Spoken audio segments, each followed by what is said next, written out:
My toes are a little bit turned in. So yes, I could give you a regular squat dumbbell exercise, but there are hundreds of people doing that. So this is just different. Doesn't mean that you only need to do this. Go back to your regular squat, alternate it, vary it, and then go from there, okay? There's more than one way to do a squat. But we're doing movement, okay?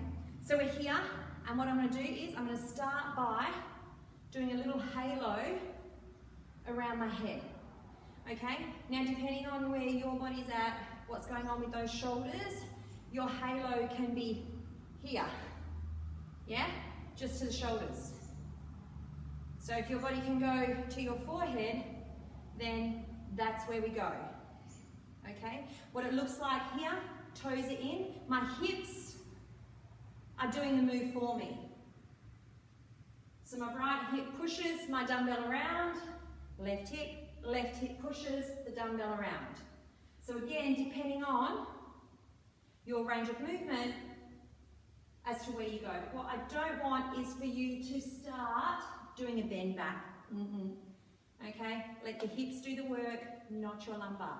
Okay, so from there, as you start to get a rhythm, as your body starts to get used to the move, let's start to add a step. Now, like I say, these are moves that we tend to do with our Viper that we have in the studio, but for today, we're going to use that dumbbell so you can do it at home. So my toes are still trying to come in pigeon toe as I go. So remember how we weren't doing squats? This is how you start to vary it. I'm here and I'm going to squat. I pick up and I squat. Remember my hip, left hip drives it. Right hip drives it. I push my foot into the ground at the back to drive me forward. I try and stop and start in pigeon toe. Here. Option.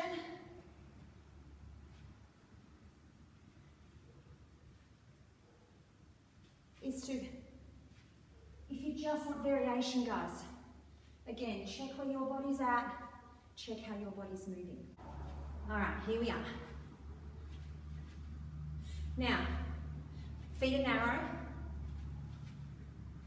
My arms are actually not moving, okay? So if I was to, here, I'm maintaining the same position with my elbow, with my shoulders, as I go. You can time this, you can do 5, you can do 50. You can do 20 seconds, you can do a minute. Okay? Quite important move is lateral movement. My knee is stacked under my hip. It's not up here, guys. I'm not doing this move. I'm supporting myself here.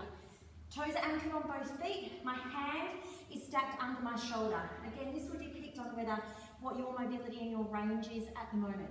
So I'm here. I'm going to pull the dumbbell to my shoulder as I rotate my hip, and then I'm going to reach up, come back down, and bring it back. Now my hip again is my prime mover. So my hip rotates as I stabilize and as I move. I'm not letting my foot pivot on either leg. Now your option, if this is pulling into your back or feels a little bit heavy, you're going to bring your knee back every time.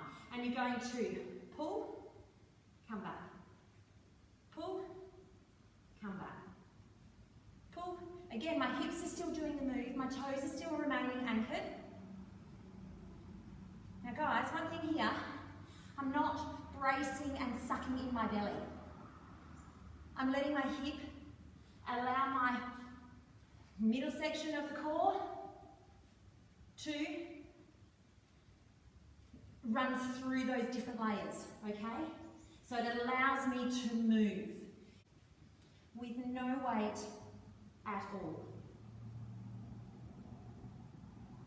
Just as important, just as relative, just as conditioning. A lot of exercise we've been doing before, or maybe you have been doing in your gym, is a lot of two-dimensional linear movements, so be careful with these, guys. This is a lot of rotation, but we must rotate at the hips, so that I cannot stress that enough.